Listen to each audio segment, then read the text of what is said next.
তো তামিম আদ-দারি রাদিয়াল্লাহু আনহু অধিক প্রসিদ্ধ হয়েছেন, উনি অনেক বেশি মাশহুর হয়েছেন মুহাদ্দিসিনদের কাছে। একটি বড় সুন্দর হাদিস তিনি বর্ণনা করেছেন, সেটা হচ্ছে দাজ্জাল সংক্রান্ত হাদিস। ওনার সঙ্গে দাজ্জালের দেখা হয়েছে। এই হাদিসটি সাংঘাতিক একটা বিষয়, যেটা স্বয়ং রাসূলুল্লাহ সাল্লাল্লাহু আলাইহি সাল্লাম ওনার কাছ থেকে এই দাজ্জাল দেখার কাহিনী শুনেছেন এবং তিনি যে দাজ্জালকে দেখেছেন এটা তিনি নিশ্চিত করেছেন। সেই ঘটনা একটি আশ্চর্য ঘটনা। তো যখন সাহাবী তামিম আদ-দারি রাদিয়াল্লাহু আনহু মদিনায় ইসলাম কবুল করতে এসেছিলেন, তখন তিনি ওনার সঙ্গে রাসূলুল্লাহ সাল্লাল্লাহু আলাইহি ওয়াসাল্লাম মদিনায় বেশ কয়েকদিন থাকলেন এবং ওনার সঙ্গে অনেক কথাবার্তা হলো। পরে তিনি কথাবার্তা বলতে গিয়ে বললেন, ইয়া রাসূলুল্লাহ, আমার সঙ্গে সাংঘাতিক এক ঘটনা ঘটেছে। আমি জাসসাসা আর দাজ্জাল এই দুই জিনিস দেখেছি, তাদের সঙ্গে আমার এনকাউন্টার হয়েছে, তাদের সঙ্গে আমার সাক্ষাৎ হয়েছে, কিভাবে আপনাকে বলবো? তখন তিনি নবী করিম সাল্লাল্লাহু আলাইহি ওয়াসাল্লামকে পুরো কাহিনী বললেন। আর সেই কাহিনীটাই এক সময় রাসূলুল্লাহ সাল্লাল্লাহু আলাইহি ওয়াসাল্লাম মিম্বার থেকে সাহাবায়ে কেরামকে এই কাহিনীটি শোনালেন। আর সেটা কিভাবে রেওয়ায়েত আসছে, সহিহ মুসলিমে এই হাদিসটি বর্ণিত হয়েছে। ফাতেমা বিনতে কায়েস রাদিয়াল্লাহু আনহা একজন সাহাবিয়া, তিনি বলেন যে আমি একবার মদিনাতে নবী করিম সাল্লাল্লাহু আলাইহি ওয়াসাল্লাম জরুরি মেসেজ পাঠালেন সবাইকে মসজিদে নববীতে জমায়েত হতে। আর তখন অ্যানাউন্সমেন্ট করার নিয়ম ছিল আস-সালাতু জামিআ। রাসূলুল্লাহ সাল্লাল্লাহু আলাইহি ওয়াসাল্লাম যদি কোনো জরুরি ভাষণ দেবেন, কোনো গুরুত্বপূর্ণ বিষয় আর্জেন্ট কিছু সাহাবাদেরকে বলবেন, সেটার জন্য তিনি একটা মেসেজ পাঠাতেন। সাহাবীরা গলিতে গলিতে বলতে আস-সালাতু জামিআ, আস-সালাতু জামিআ, নামাজ কায়েম হয়ে যাবে, নামাজ কায়েম হয়ে যাবে। তো এই আওয়াজ শুনে সাহাবারা দৌড়ে চলে আসতেন, এখন কোনো ইমার্জেন্সি খবর আছে, কোনো আর্জেন্ট ইস্যু আছে, রাসূলুল্লাহ সাল্লাল্লাহু আলাইহি ওয়াসাল্লাম আমাদেরকে বলবেন। তো ফাতেমা বিনতে কায়েস রাদিয়াল্লাহু আনহা বলেন, আমিও শুনলাম অ্যানাউন্সমেন্ট শুনে আমিও আসলাম, কারণ তখনও মসজিদে নববীতে মহিলারা আসতেন না আমাদের জন্য, ওনাদের পেছনে থাকতেন আলাদা এরিয়াতে।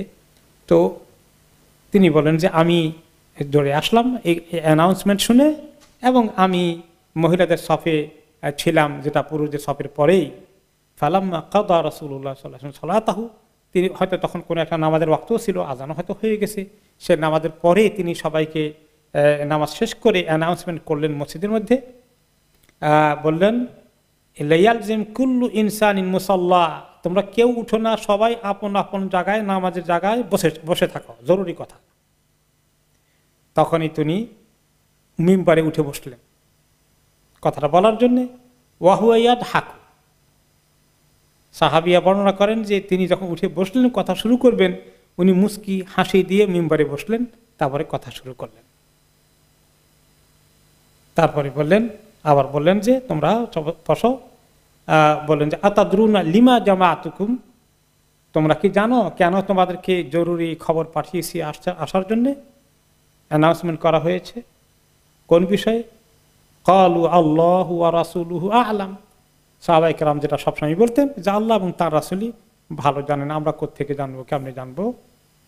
তখন নবী করিম সাল্লাল্লাহু আলাইহি সাল্লাম বললেন, ওয়াল্লাহি ইন্নী লা মা জামাআতুকুম লিরাগবাতিন ওয়ালা লিরাহবাতিন ওয়ালাকিন জামাআতুকুম, আমি আল্লাহর কসম এমন কোনো জরুরি বিষয় ওয়াজ নসিহত করতে হবে না যে তোমাদেরকে জান্নাতে যাওয়ার জন্য উৎসাহিত করা লাগবে, জাহান্নাম থেকে বাঁচার জন্য কিছু নসিহত করতে হবে, এই ওয়াজের জন্য আজকে ডাকিনি, বরঞ্চ আজকে ডেকেছি কেন জানো? লিআন্না তামিম আদ-দারি কানা রাজুলান নাসরানিয়ান ফাজাআ ফাবাইআ ওয়া আসলামা। তোমাদেরকে বড় দারুণ খবর দিতে যে তামিম আদ-দারি নামে একজন খ্রিস্টান, যিনি খ্রিস্টানদের দর্জনের সঙ্গে এখানে এসেছেন, তিনি ইসলাম কবুল করেছেন, আমার হাতে বায়াত করেছেন। ওয়া হাদ্দাসানি হাদিসান ওয়াফাকা আল্লাযী কুনতু উহাদ্দিসুকুম আন মাসিহিদ দাজ্জাল, আর আমাকে তিনি একটি হাদিস বললেন, হাদিস মানে ঘটনা বললেন, একটি কাহিনী বললেন, যেটা আমি তোমাদেরকে দাজ্জাল, মাসিহের দাজ্জালের সম্পর্কে বলেছিলাম, হুবহু তিনি ওই কাহিনী আমাকে বললেন। সেটা কি? আন্নাহু রাকিবা ফি সাফিনাতিন বাহরিয়াতিন মা সালাসিনা রাজুলাম মিন লাখমিন ওয়া জুদাম, তিনি প্রায় 30 জন লোক, উনি ওনার কবিলা লাখম কবিলার এবং জুদাম কবিলার পাশাপাশি 2 কবিলার লোকজনের 30 জনের কাফেলা নিয়ে তারা কোনো বাণিজ্য কাফেলায় সমুদ্রে সফর করেছিলেন।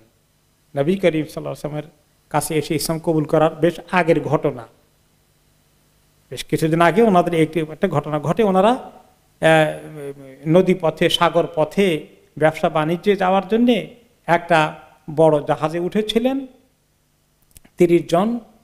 এই জাহাজ যখন মাঝ দরিয়া বা সমুদ্রের মাঝখানে পৌঁছে তখন প্রচন্ড তুফানের সম্মুখীন হয়ে যায়। বড় জোরসোরে তুফান শুরু হয়ে গেল সমুদ্রের মধ্যে। এরপরে প্রায় 1 মাস যাবৎ তারা শেষ পর্যন্ত এই তুফানের মোকাবিলা করতে করতে হারিয়ে কোথায় যে তারা চলে গেলেন, পথ হারা হয়ে তাদেরকে এই কিস্তি বা জাহাজ, পালের জাহাজ ছিল তখনকার জমানায়, নিকোন দিকে যে চলে গেল তারা আর দিশাই পাচ্ছে না। এক পর্যায়ে গিয়ে তারা দেখলো যে তাদের সামনে একটি দ্বীপ আছে। দ্বীপের ওখানে গিয়ে তারা নোঙ্গর করলেন। নোঙ্গর করে বড় জাহাজের পাশে আবার ছোট ছোট ডিঙ্গি নৌকা থাকে, একটা ডিঙ্গি নৌকা করে ওনারা উঠছেন। যে এই কয়েকদিন 1 মাসের সফরে খাওয়া দাওয়া ঠিক মতো ছিল না, পানিটা নিয়ে ঠিক মতো পায়নি, সাগরের লবণাক্ত পানি দিয়ে জীবনযাপন করতে হয়েছিল। এই দ্বীপে উঠলেন যে দ্বীপে যদি কিছু পাওয়া যায়, মনে হলো মানুষের বসতি হয়তো বা কোনো কিছু বসতি ধরনের কিছু আছে, ওখানে উঠলেন। উঠে একটু বের হওয়ার পরে ওনার ওখানে যখন গিয়েছিলেন তখন সূর্য ডুবার সময়, সন্ধ্যাকালীন সময়, ওই দ্বীপের মধ্যে নোঙ্গর করে দ্বীপে ওনারা উঠলেন। এরপরে দ্বীপে যখন ঢুকলেন তো ঢুকেই দেখলেন যে এমন একটি প্রাণী তাদের সামনে দেখা যাচ্ছে, একটা বড় প্রাণী, একটা পশু। পশুটা কেমন? এই যে আহলাবের অর্থ হচ্ছে যে তার কাসিরুস শায়ের, তার অনেক পশম, এত বেশি পশম, বড় বড় পশম, গোটা বডিটা পশম দিয়ে একদম ঢাকা, পুরো শরীর পশমে ঢাকা, লম্বা লম্বা পশম। লা ইয়াদরুনা মা ক্বাবলুহু মিন দুবরিহি, পশম এত বেশি পুরো বডিকে ঢেকে ফেলেছে। এখন তার যে পেছনের রাস্তায় কোনখান দিয়ে প্রস্রাব পায়খানা করে এগুলো তো পশুদের তো বোঝা যায়, এবং সামনের দিক কোনটা এটা বোঝা যায়। এখন এটার এত বেশি পশম এরকম গোলাকার হয়ে গেছে, ওটা সামনের দিক কোনটা পেছনের দিক কোনটা আমরা বুঝতে পারছি না। এমন একটি অদ্ভুত প্রাণী, অদ্ভুত পশু দেখতে পেলাম। তো এখন এই পশুটা তাদেরকে দেখে এদিকে আসছে। ওনারা পশুটাকে দেখে তো ওনারা আরবিতেই বললেন, ওয়াইলাকি মা আনতি, আরে তুমি ধ্বংস হও, তুমি কোন জিনিস, আবার কি চিজ তুমি, এটা কেমন জিনিস, তো কিছু তো বুঝতে পারছি না, হোয়াট ইজ ইট, তুমি কি? ফাকালাত আনাল জাসসাসা, বলে যে আমি তো জাসসাসা। ক্বালু ওয়ামাল জাসসাসা, জাসসাসা কি জিনিস? তখন এই জাসসাসা পশুটি কথা বলছে, আল্লাহ তাআলা তার জবান খুলে দিয়েছেন, পশুটি আরবি জানলো কেমনে, যাই হোক এই পশু না কি জিনিস সেটা দাজ্জালের সঙ্গে সম্পর্কিত আরেক জিনিস আর কি ওটা। তো ফাকালাত আনাল জাসসাসা ক্বালু ওয়ামাল জাসসাসা ক্বালাত আইয়ুহাল কওমু ইনতালিকু ইলা হাযা আর-রাজুলি ফি দাইর, যে তোমরা এই লোকজন পথিক, তোমরা জাসসাসা কি জানতে চাও, তোমরা কোন জায়গা থেকে আগন্তুক আসছো, তো আমার কাছে কোনো ইনফরমেশন নাই, যদি কিছু জানতে হয় তাহলে ওই যে একটা ঘরের মতো দেখা যায়, একটা উপাসনালয়ের মতো বোঝা যায়, কোনো একটা কুঠুরি দেখা যায়, এই কুঠুরির মধ্যে ঢুকো, ওখানে গেলে ফাইন্নাহু ইলা খাবারিকুম বিল আসওয়াক, তোমরা যে খবর জানতে খুব আগ্রহী, আমি কি জিনিস আর এই দ্বীপের অবস্থা কি, এখানকার ঘটনা কি, এগুলো বুঝতে হলে তোমরা ওই ঘরটা যাও, যেখানে গেলে একজন লোককে তোমরা সেখানে পাবে। সাম্মাতলানা রাজুলান, একটা নাম বললো, সেটা আমাদের নামটা এখন মনে নাই, যে অমুক ওখানে আসে, ওনার কাছে গেলে জানতে পাবা আমার বিষয় কি বা এই দ্বীপের আশয় বিষয় কি। এরপরে তো সাহাবী তামিম দারি বলেন, যখন এরকম বলল তখন আমরা মনে করলাম যে এই জিনিস শয়তান কিনা, আর মানে ইবলিস শয়তান যে একটা আছে ওইটা কিনা, বা ভিতরে যার কাছে পাঠায় সেই শয়তান কিনা। আমরা দুশ্চিন্তাগ্রস্ত হয়ে গেলাম, কোন জায়গায় আসি, কোন মুসিবতে পড়ি আল্লাহ ভালো জানে। তারপরে গেলাম না, যখন আমরা চলেই আসি দ্বীপের মধ্যে, বাকিটুকু আবিষ্কার করি, হায়াত মাহুত আল্লাহর হাতে দেখা যাক। ওনারা বলেন যে আমরা দ্রুত গতিতে সেই ঘরের দিকে গেলাম। তো ওই ঘরের মধ্যে গিয়ে আমরা ঢুকলাম, একটা মন্দিরের মতো মনে হলো।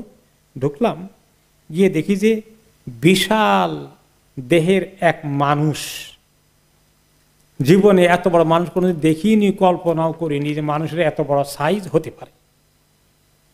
এবং তার দেখি যে এত বড় সাইজের মানুষটাকে বেঁধে রাখা হয়েছে, হাত পা সব জায়গা শৃঙ্খলবদ্ধ।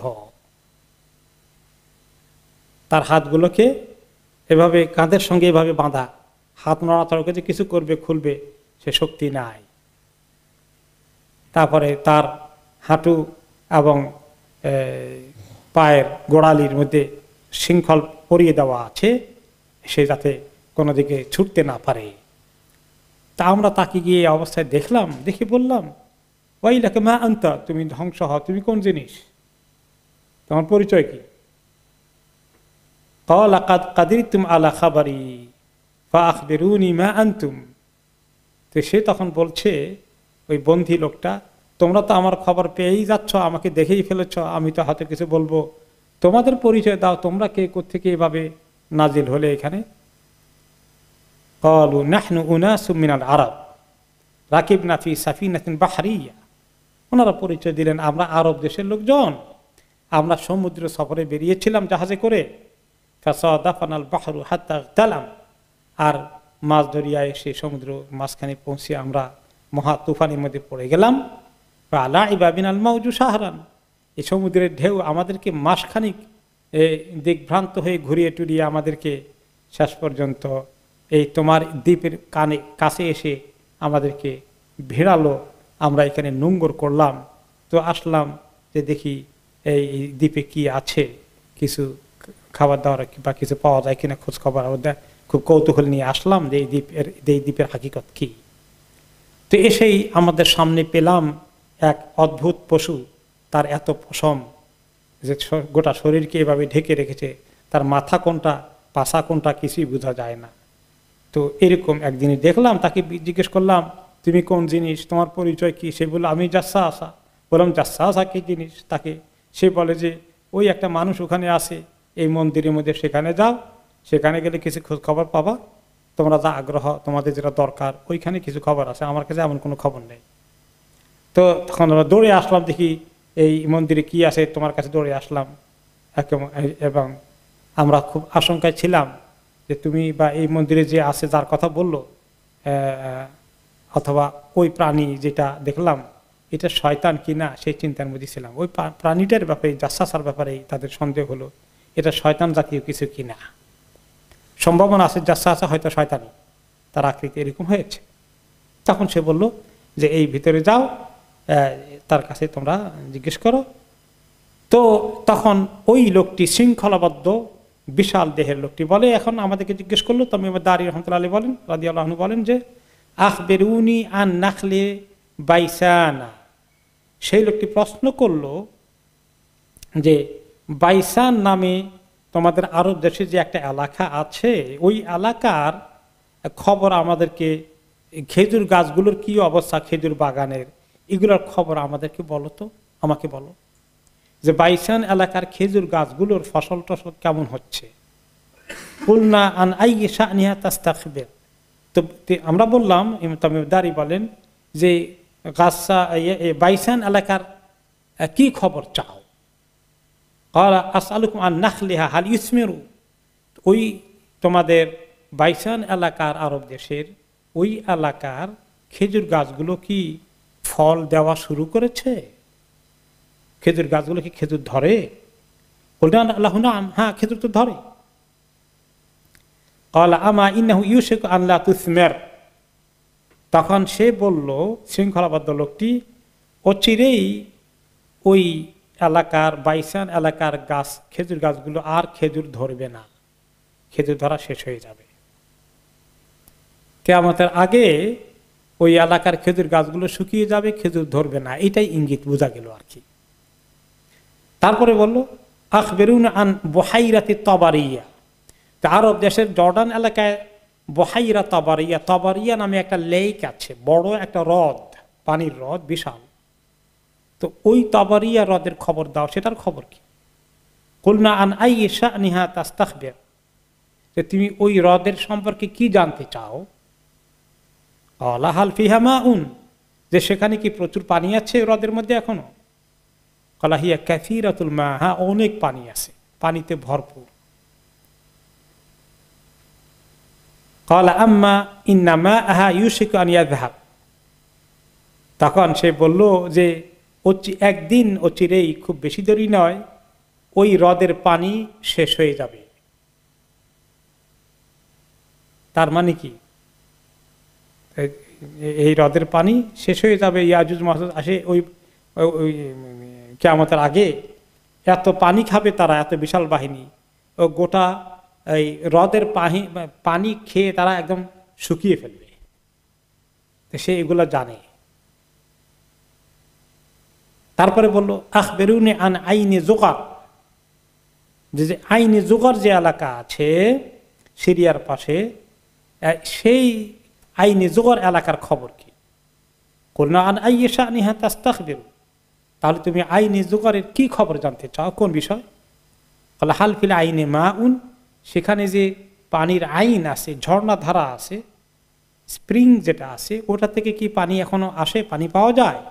ওহাল ইয়াজরাউ আহলুহা বিমাইল আইন, এলাকার লোকেরা সেখানকার পানি নিয়ে কি অনেক ফসল চাষাবাদ করতে উপকৃত হচ্ছে, ফায়দা পাচ্ছে পানি দিয়ে?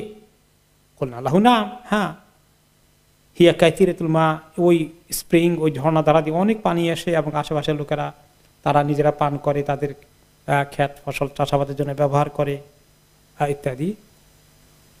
তারপরে প্রশ্ন করছে আখবিরুনি আন নাবিয়িল উম্মিয়িন মা ফাআল, তারপরে বলো যে আরব যারা বেশি লেখাপড়া জানে না, উম্মি জাতি, আনপড় জাতি, তাদের যে নবী আসার কথা আছে, সেই নদীর খবর কি? সেই নবীর খবর কি?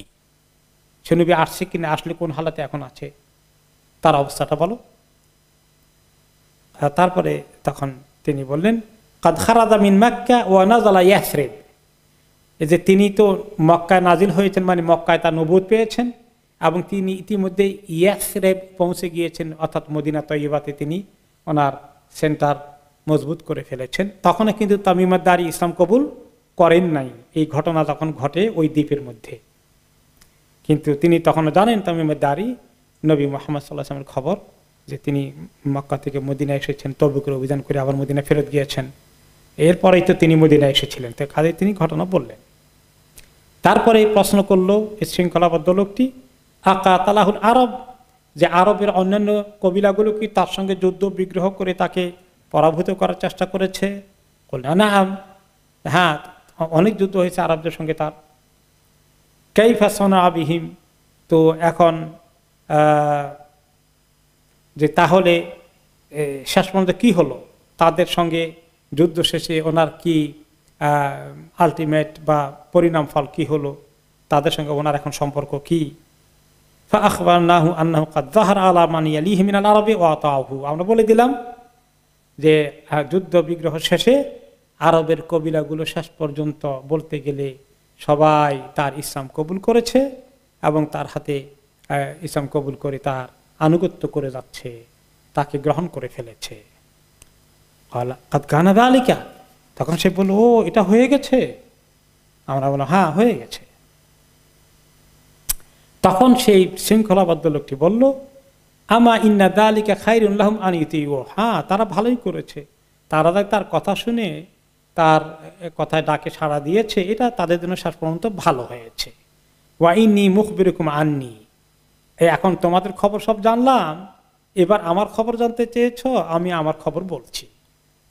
ইন্নী আনাল মাসিহ, আমি হচ্ছি ওই মাসিহ আদ-দাজ্জাল। ওয়া ইন্নী উশিকু আন ইউযানা লি ফিল খুরুজ, সময় বেশি বাকি নেই, আমার শৃঙ্খলাবদ্ধ অবস্থা থেকে বের হয়ে যাওয়ার অনুমতি মিলবে, আমাকে মুক্ত হওয়ার ব্যবস্থা হয়ে যাবে। এক পর্যায়ে ফাআখরুজু ফাআসিরু ফিল আরদ ফালা আদউ ক্বরিয়াতান ইল্লা হাবাতুহা ফি 40 লাইলা, আমি যখন বের হয়ে যাব আমি জমিনে ঘোরাঘুরি করব, 40 দিনের ভিতরেই গোটা পৃথিবীতে আমার পরিভ্রমণের কাজ শেষ হয়ে যাবে। গোটা পৃথিবীতে আমার বিচরণ শেষ করে ফেলব মাত্র 40 দিনের মধ্যে। তবে গায়রা মক্কা ওয়া তাইবাহ, মক্কা এবং তাইবাহ এই দুটো শহরে আমি ঢুকতে পারবো না।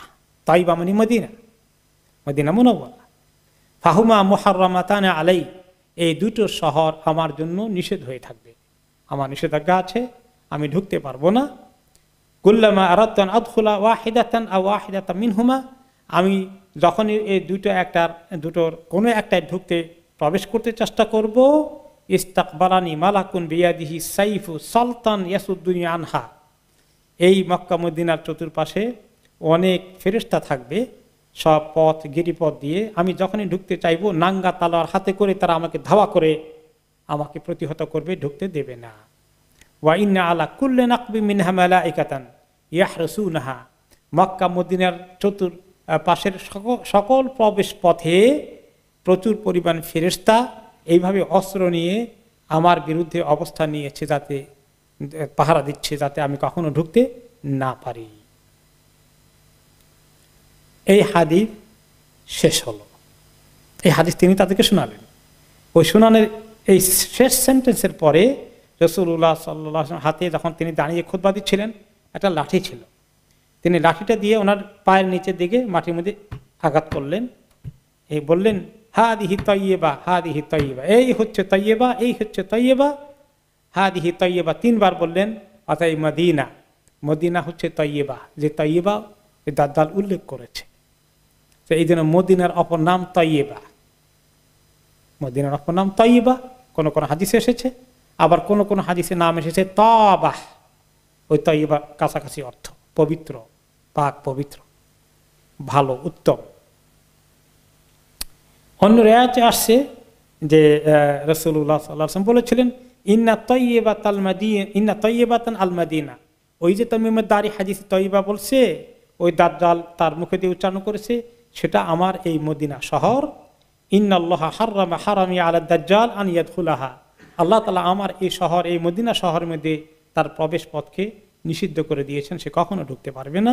অতঃপর রাসূলুল্লাহ সাল্লাল্লাহু আলাইহি ওয়াসাল্লাম আল্লাহর কসম করলেন, আল্লাযী লা ইলাহা ইল্লাহু মা লাহা তারিকুন দায়্যিক ওয়ালা ওয়াসিউন ফি সাহলিন ওয়ালা ফি জাবালিন, মদিনার কোনো প্রবেশ পথ দিয়ে সে ঢুকতে পারবে না, তাই সেটা প্রশস্ত রাস্তা হোক অথবা খুব ন্যারো, খুব সংকীর্ণ পথে দিয়ে ঢোকার চেষ্টা করুক, পাহাড়ি ভূমি দিয়ে আসুক, সমতল ভূমি দিয়ে আসুক, কোনোভাবেই সে ঢুকতে পারবে না। ইল্লা আলাইহি মালাকুন শাহিরুন বিসাইফি ইলা ইয়াউমিল কিয়ামা, এবং সেখানে ফেরেশতা আল্লাহ ডিউটিতে লাগিয়ে দিয়েছেন, তরবারি, নাঙ্গা তরবারি হাতে নিয়ে দাঁড়িয়ে আছে দাজ্জালকে রুখতে, কিয়ামত পর্যন্ত তারা সেই অবস্থানে এখনো আছে।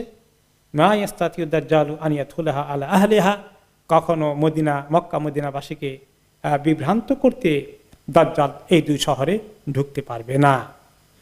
অতঃপর রাসূলুল্লাহ সাল্লাল্লাহু আলাইহি ওয়াসাল্লাম বললেন আলা হাল কুনতু হাদাসতুকুম যালিকা ফাকালা নাসু নাম, নবী করিম সাল্লাল্লাহু আলাইহি ওয়াসাল্লাম বললেন, আমি এই ঘটনা তোমাদেরকে আগে এই তামিমের দাড়ি বলার আগে বলেছিলাম না?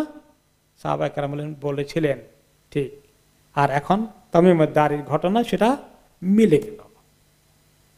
তো নবী করিম সাল্লাল্লাহু আলাইহি ওয়াসাল্লাম আরো বললেন ইন্নাহু আজাবানি হাদিস তামিম, আমার কাছে এই তামিমের ঘটনাটা, তাদের জীবনের প্র্যাকটিক্যালি এর এক্সপেরিয়েন্সটা যখন আমাকে বলল, এটা আমার কাছে সাংঘাতিকভাবে চমৎকার লেগেছে। আমি খুবই এই ঘটনাটা শুনে মানে আমার কাছে ভালো লেগেছে, এই জন্যে যে কুনতু উহাদ্দিসুকুম আনহু ওয়া আনিল মাদিনাতি মাক্কা, আমি তোমাদেরকে বলতাম দাজ্জাল সম্পর্কে সতর্ক করেছি, মক্কা মদিনা যে আল্লাহ তাআলা দাজ্জাল থেকে প্রোটেকশন দেবেন এগুলো বলেছি। আলা ইন্নাহু ফি বাহরি শামি আও বাহরিল ইয়ামান লা বাল মিন কিবালিল মাশরিকি মা হুয়া, বলে যে এখন ওই যে দ্বীপের কথা বলেছেন সাহাবী তামিমদের, সেই দ্বীপটা কোথায়?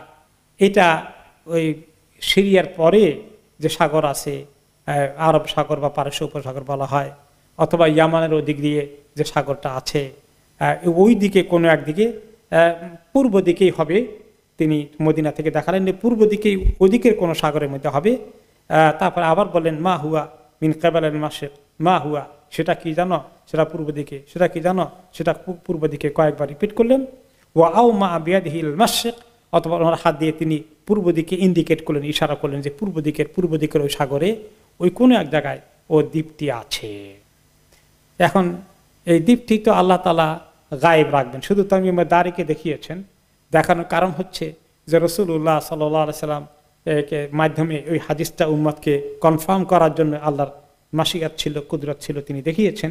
এখন কেউ যদি আবিষ্কার করতে যায় দাজ্জালকে এই আরব সাগর, ভারত মহাসাগর বা এই জাতীয় ভূমধ্য সাগর কোনো জায়গায় লোহিত সাগর খোঁজাখুঁজি করে সারাদিন, আর খুঁজে পাবে না, কারণ এটা এখনো গায়েব। দাজ্জালকে আর দেখতে পাওয়া যাবে না। একবারই দেখানো হয়েছিল রাসূলুল্লাহ সাল্লাল্লাহু আলাইহি সাল্লামের কাছে, সাহাবীদের সামনে। এটা নিশ্চিত করে কনফার্ম খবরটা পৌঁছানোর জন্য আল্লাহ তাআলার এই কুদরত হয়তোবা ছিল।